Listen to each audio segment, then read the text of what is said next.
Now I'm going to tell you the stuff you don't know about. He's never forgiven me for playing this part.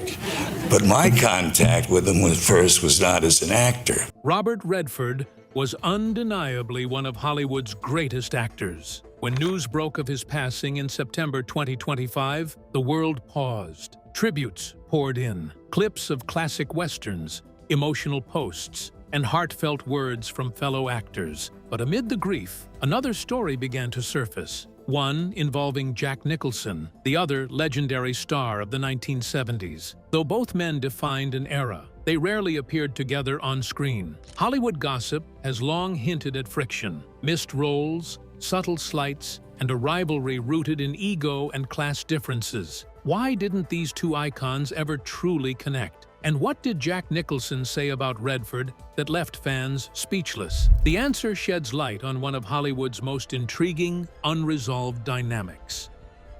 Two icons, two myths.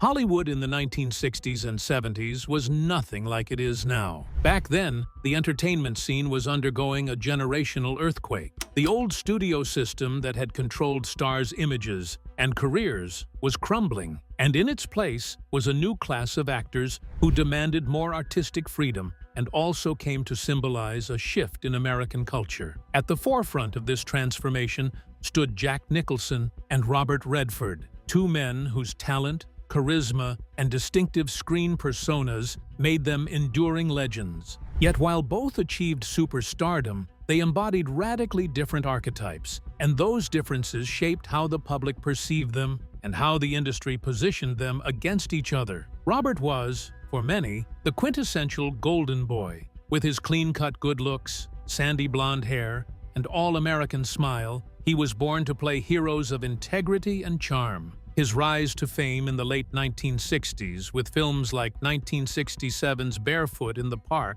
and Butch Cassidy and the Sundance Kid 2 years later positioned him as a poster child of Hollywood's mainstream appeal. He was as close to perfection as one could be. Robert projected a calm confidence and exuded a kind of waspish privilege that resonated with audiences looking for optimism at a time when American society was fractured by the Vietnam War, civil rights struggles, and political upheaval. Critics often described him as bankable, which is basically just a fancy word for saying his mere presence could guarantee box office returns. And it did. Throughout his career, he headlined a string of hit films that not only defined their era, but also cemented him as one of Hollywood's most reliable stars. Jack, on the other hand, was kind of like the antithesis of Robert's polished image. Born in New Jersey to a working-class background, Jack had to claw his way into Hollywood through B-movies produced by Roger Corman before breaking out in 1969's Easy Rider. In contrast to Robert, his persona was edgy, mischievous, even anarchic.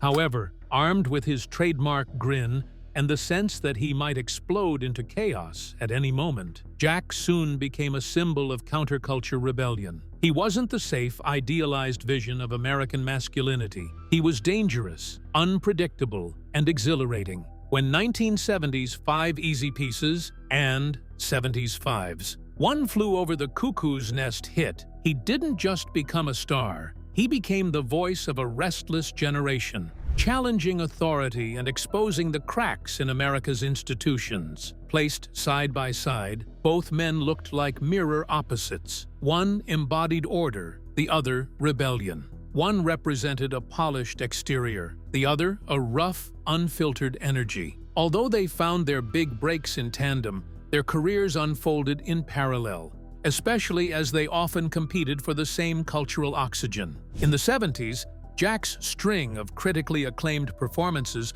marked him as Hollywood's most daring actor, while Robert's box office clout made him one of the most bankable names in the business. It was only inevitable that the press would seize on the contrast, crafting a narrative of rivalry even when the two men themselves remained relatively silent about one another. But beyond their acting, both expanded their influence in very different directions, which only worked to heighten the sense of divergence. Robert founded the Sundance Institute in 1981, creating what would become the Sundance Film Festival, a launchpad for independent cinema and a platform that reshaped the industry. His off-screen persona was tied to activism, environmental causes, and a vision of art as a tool for cultural dialogue. Jack, by contrast, became synonymous with Hollywood's party culture and excess. He was what you would call the perennial presence courtside at Lakers games, the friend of rock stars and fellow hellraisers, and an icon of hedonism. Where Robert projected restraint and seriousness, Jack wore his appetites openly for women, substances, and fun. It also didn't help much that their reputations were also reinforced by the characters they played. Robert naturally gravitated toward men of principle, think journalists, lawyers, or at the very least, outlaws with a moral compass. He was often cast as the voice of reason or conscience, whether in 1976's All the President's Men as Washington Post reporter Bob Woodward, or as the reflective narrator of 1985's Out of Africa. Jack's characters were darker, frequently flawed, sometimes even sinister. His role as Jack Torrance in 1980's The Shining pretty much cemented him as the face of cinematic madness, while Chinatown 6 years prior showcased him as the quintessential anti-hero, cynical, flawed, yet deeply compelling. Despite these differences, both were undeniably talented craftsmen who commanded respect within the industry. Directors and co-stars often described Jack's improvisational brilliance and Robert's meticulous preparation with equal admiration. Still, admiration doesn't always translate into friendship, and with the fact that both men reached the summit of Hollywood around the same time, inevitably fostering comparisons, if not outright competition, things were bound to go south between the duo. Career arcs and the roles that got away. For the public, it was easy to imagine both men as locked in an invisible duel for dominance over American cinema. In fact, this narrative of contrast became so deeply embedded that even decades later, when either man gave an interview, journalists frequently framed questions around their differences. As the decades rolled by, this juxtaposition, Robert the Golden Prince of Hollywood and Jack the Dark Trickster, would serve as the lens through which stories of tension, friction, and possible dislike were told. But here's the thing. The story of this duo is as much about the films they made as the ones they didn't. Hollywood history is full of near misses, projects where actors were considered, tested, or even briefly attached before the part went to someone else. And when it came down to Jack and Robert, those near misses created a shadow history, a set of alternative universes where each man might have played the other's defining roles. And what's even more interesting, supporters and audiences alike seem to think that their rivalry either fueled these near misses or was the reason behind them. But how true is that? Well, perhaps the most famous of these casting stories involves 1973's The Sting, the con man caper that reunited Robert with Paul Newman after the success of Butch Cassidy and The Sundance Kid. Robert played Johnny Hooker, the brash young grifter who teams up with Paul's veteran Henry Gondorff to pull off an elaborate scheme. The film was a sensation, earning 10 Academy Award nominations and winning 7, including Best Picture. For Robert, it was a defining role, even earning him his first Oscar nomination for acting. But, according to casting lore, Jack's name was in the mix for Johnny Hooker before Robert secured the part. Although accounts vary on how seriously Jack was considered, what's consistent is that both actors were hot properties in the early 70s, and for that reason, studios often floated their names interchangeably. Still, it's an intriguing thought. Imagine what the Sting might have felt with Jack's wiry intensity replacing Robert's charm. Would you have liked it better or worse? Instead of the golden boy trickster, we would have seen something sharper, more dangerous. While Robert's easy camaraderie with Paul became part of the film's magic, we can't help but think that Jack might have turned it into something tenser, less warm, but equally compelling. Still on the topic of near misses, another often discussed one is 1967's The Graduate. Although the role of Benjamin Braddock ultimately went to Dustin Hoffman, whose awkwardness and vulnerability made him unforgettable in the early stages, the studio considered a roster of leading men, and Jack was reportedly among them. Robert, too, was floated as a possibility, though director Mike Nichols famously rejected the idea, saying he couldn't imagine Robert being turned down by any woman. It's an anecdote that has followed Robert ever since. His looks, while a gift, often limited his believability in certain roles. For Jack, the rejection may have been one of many at the time, but the fact that both were linked to the same project pretty much shows how Hollywood insiders saw them as competing solutions to the problem of who could embody America's new leading man. Still, the web of almost collisions stretched further. In 1975's One Flew Over the Cuckoo's Nest, Jack delivered one of his greatest performances as Randall McMurphy, a convict who feigns insanity and finds himself in a battle of wills with the authoritarian Nurse Ratched. The role won him his first Academy Award for Best Actor. But Robert's name, too, has been mentioned in retrospective accounts as a possible McMurphy. It's hard to picture now, given how much Jack stamped the role, but the thought of Robert playing the anarchic troublemaker kind of shows how casting directors viewed him in broader terms than audiences often did. Still, the producers ultimately went with Jack, whose wild energy was perfectly suited to the part. Then, there are the superhero films, which in hindsight seem like strange footnotes, but add to the narrative of parallel careers. In the 1980s and early 90s, before comic book films dominated the box office, studios were toying with the idea of bringing Batman to life. Jack would eventually play the Joker in Tim Burton's 1989 Batman, a performance so iconic it overshadowed almost every other screen version of the character, at least until Heath Ledger's reinvention decades later. Robert, though not associated with comic books, was occasionally linked in fan speculation to heroic roles, although nothing materialized at the time. Decades later, he would step into the Marvel Cinematic Universe in the 2014 film Captain America, the Winter Soldier, playing a high-ranking SHIELD official who turns out to be aligned with Hydra. It was a late career turn that surprised many, but in some ways,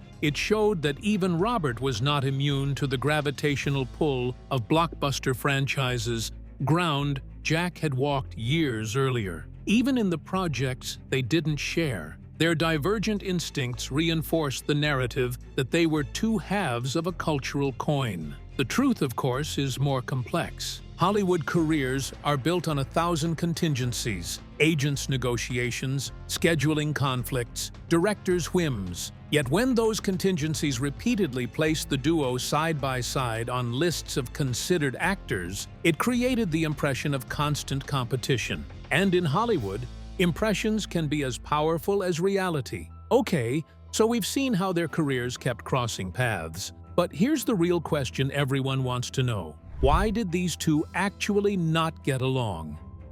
Personality, privilege, and the roots of friction.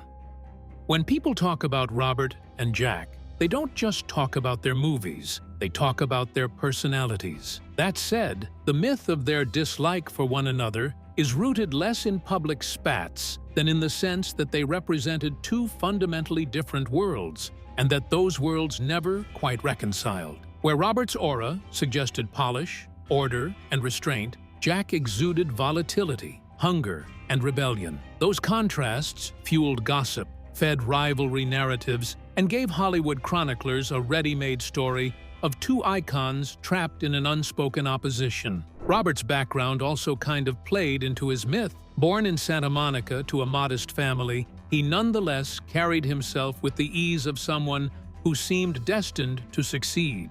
His education included stints at the University of Colorado and the Pratt Institute. And after a period of traveling through Europe, he returned to the United States with the kind of sophistication that casting directors loved. He had the looks of a matinee idol, the voice of someone who belonged in boardrooms, and the self-discipline of an athlete. In interviews, even his colleagues often described him as focused, serious, and reserved. all qualities that gave him gravitas, but sometimes led critics to label him aloof. Jack, by contrast, grew up in working-class New Jersey, raised primarily by his grandmother under circumstances that were complicated and sometimes painful. He hustled his way into acting, taking small roles in low-budget films before finally catching fire with Easy Rider. His voice, nasal, sharp, distinctive, made him instantly recognizable. But it was his energy, a kind of combustible mix of charisma and menace, that made him unforgettable. It's easy to see why Hollywood gossip writers painted them as foils. Robert looked like the establishment. Jack looked like the revolt. Robert was the kind of man you trusted to run a foundation. Add Jack, he was the man you trusted to sneak you into the best after-party. Even in photographs, the contrast was striking. Robert in tailored suits and calm expressions, Jack in dark glasses with that devilish grin. Yet beneath these surface differences lay deeper tensions tied to class, privilege, and power in Hollywood. Robert's appearance and demeanor aligned with an older vision of American masculinity: handsome, controlled, and clean. That image opened doors, but also drew criticism that he was more face than substance. Jack, meanwhile, fought his way up without those advantages, and his talent was constantly measured against his scrappy beginnings. Resentment can grow in such soil, not necessarily through direct animosity, but through the knowledge that the industry prizes one man's polish while questioning another's roughness. Adding to the friction was how each man managed his career. Robert was reportedly deliberate, often choosy about his roles, and increasingly interested in producing and directing. His founding of the Sundance Institute in '81 was more than a career move. It was a declaration of cultural leadership. He became a tastemaker, a patron of independent voices, a figure whose influence stretched beyond the screen. Jack, for his part, remained laser-focused on acting. He didn't build a festival or found an institute. His legacy was in the performances themselves. For some observers, this divergence read as substance versus indulgence, a contrast that fueled judgments about who really cared about art. Hollywood insiders also noted their contrasting approaches to politics. Robert was outspoken in his activism, particularly on environmental issues and political reform. He wasn't just an actor, he was a public intellectual of sorts, lending his name and energy to causes he believed in.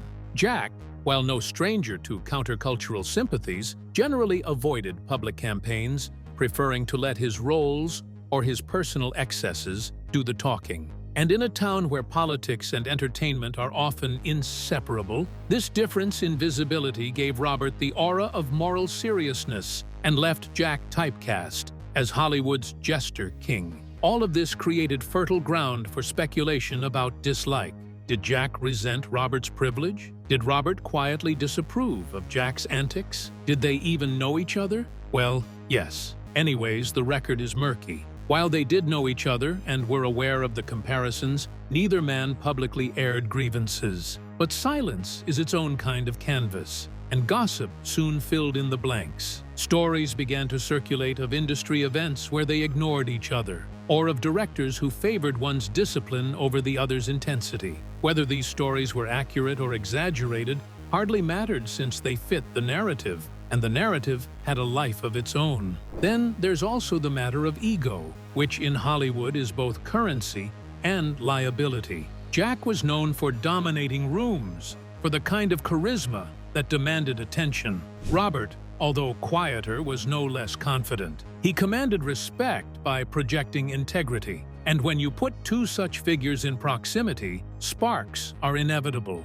If not in words, then at least in the subtler ways that power dynamics play out. An industry that thrives on competition thrives even more on the stories of competition. And so Nicholson versus Redford became a trope, reinforced with every anecdote that seemed to underline their differences. In truth, what may have existed between them was less personal dislike than professional divergence, amplified by myth-making. They were too different to be friends, too similar in stature to ignore, and too vital to their era to avoid comparison. But what if we told you there was a grudge after all? That's right. one rooted not just in ego or image, but in the scramble for one of the most coveted roles of the 70s.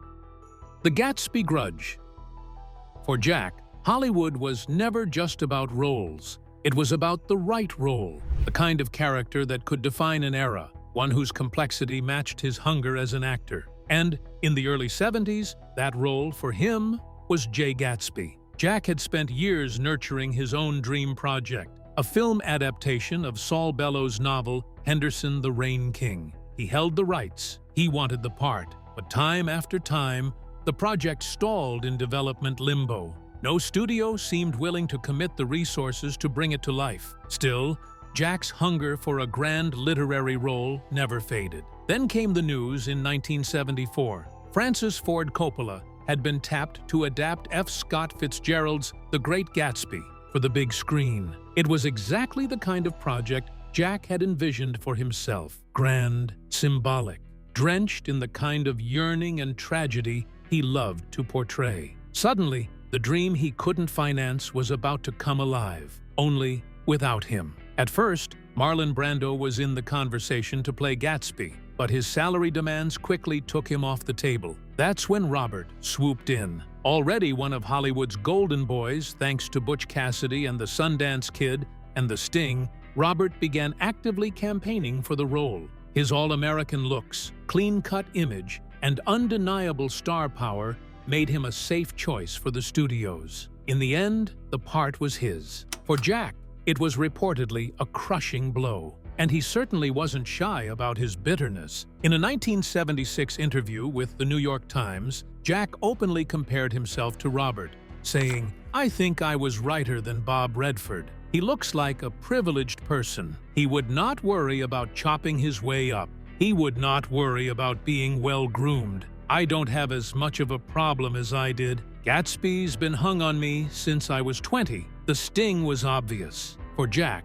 Gatsby represented more than just a role, but a part of himself. The dreamer who climbed from nothing, who fought for his place, who lived with a tragic hunger. Robert, by contrast, was to Jack the embodiment of Hollywood privilege, a man who looked like he had been born into the role without needing to fight for it. But this resentment was not an isolated case. As we mentioned earlier, Jack and Robert had often circled the same opportunities, one of the most famous of which was The Godfather. Al Pacino has since revealed in his memoir Sonny Boy that Paramount executives initially wanted Jack, Robert, Warren Beatty, or Ryan O'Neal for the role of Michael Corleone. In fact, Al was not even their first choice. "Paramount didn't want me," he wrote. "They wanted Jack Nicholson. They wanted Robert Redford." In the end, Al got the part, and the role of Michael Corleone became one of the most iconic performances in film history. But the fact that both Robert and Jack were considered for it only showed how closely their careers shadowed each other. They were, in many ways, opposites. And when the industry picked Robert over Jack for Gatsby, the latter felt typecast yet again, locked out of the polished, prestigious roles he believed he could play just as well, if not better. But in truth, their feud was never equal. Robert rarely spoke about Nicholson, never publicly returning fire. Jack, on the other hand, admitted his jealousy and resentment openly. And yet, this Gatsby grudge explains why Jack carried such a chip on his shoulder when it came to Robert. For him, it wasn't really about losing a part. It was about losing the part, the one he felt could prove something about who he was as an actor. Now, at 88, it remains unclear how Jack truly feels about that old grudge, all the more so in light of Robert's recent passing. Tributes, silence, and the rumor machine.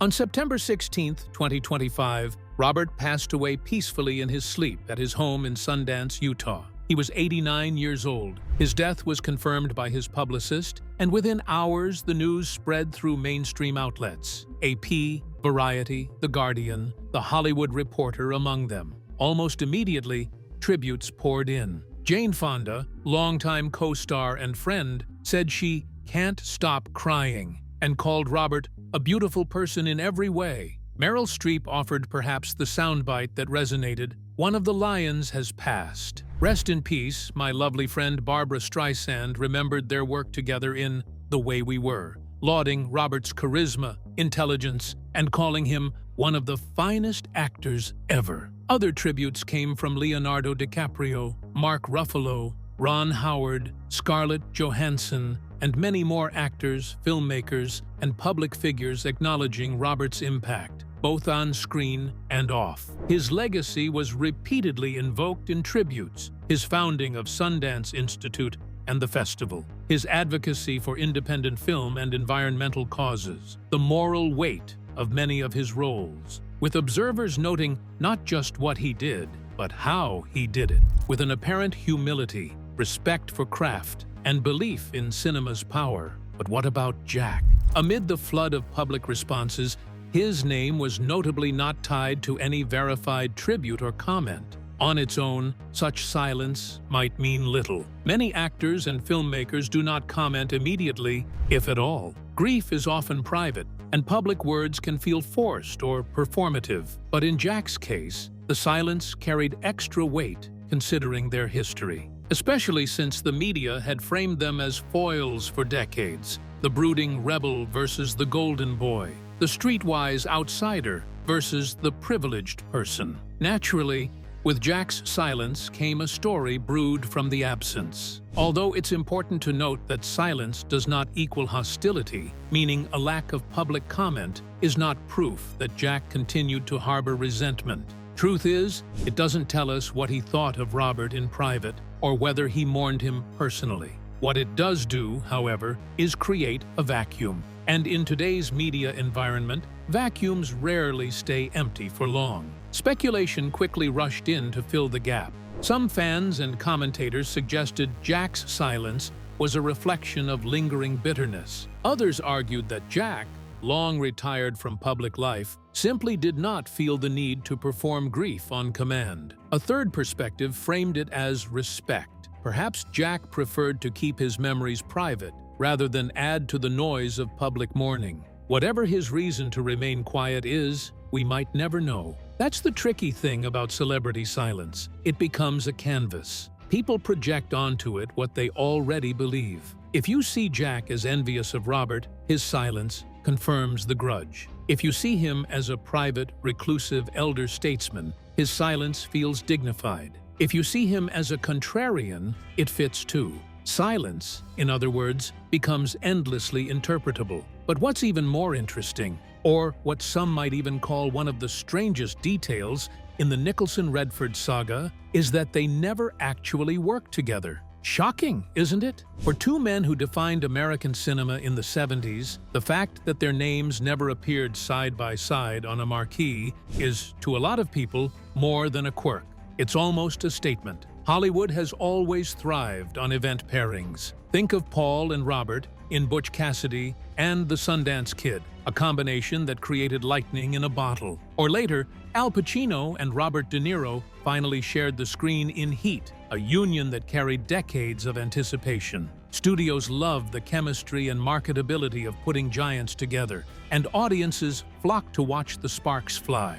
Yet for Jack and Robert, no studio ever made that match happen. The reasons behind this are speculative at best. Maybe their acting energies were seen as incompatible. We've talked about Jack's wild, jagged unpredictability, and it might not have always lined up with Robert's calm, golden boy steadiness. Together, would they have balanced each other, or simply canceled each other out? It's possible the studios thought the clash would confuse audiences rather than excite them. Then again, it might have been as simple as timing. Both men were in high demand, circling their own projects, chasing Oscars, directing films, and shaping careers that rarely left space for compromise. Even one near miss, say, a script where they were both attached at different times, might have suggested how close the pairing came. But as far as records show, those near misses never quite lined up. There's also the more tantalizing possibility that neither Jack nor Robert wanted to share the screen with the other. Both had reputations for guarding their star power carefully, aware of how a co-star of equal wattage might overshadow them. In that light, absence becomes kind of like a strategy. Better to stand alone than to risk comparison. And just like that, their non-collaboration becomes part of the myth. Just as Jack's silence after Robert's death now feels louder than words, the absence of a shared film speaks volumes. Sometimes what doesn't happen, the roles that never were, the partnerships never forged, carries as much narrative weight as anything that did. The gap in their filmographies has become a part of the lore. Nonetheless, supporters and critics alike still wonder what a Nicholson-Redford film might have looked like. Just imagine the clash of styles, or even the uneasy partnership it could have produced. Fascinating, isn't it? Still, ironically, it's the absence that fuels fascination, making the "what if" as enduring as any performance either man actually gave. What do you think Robert thought of Jack? Tell us in the comments below. Thanks for watching. Please leave a like and subscribe to the channel for more videos like this.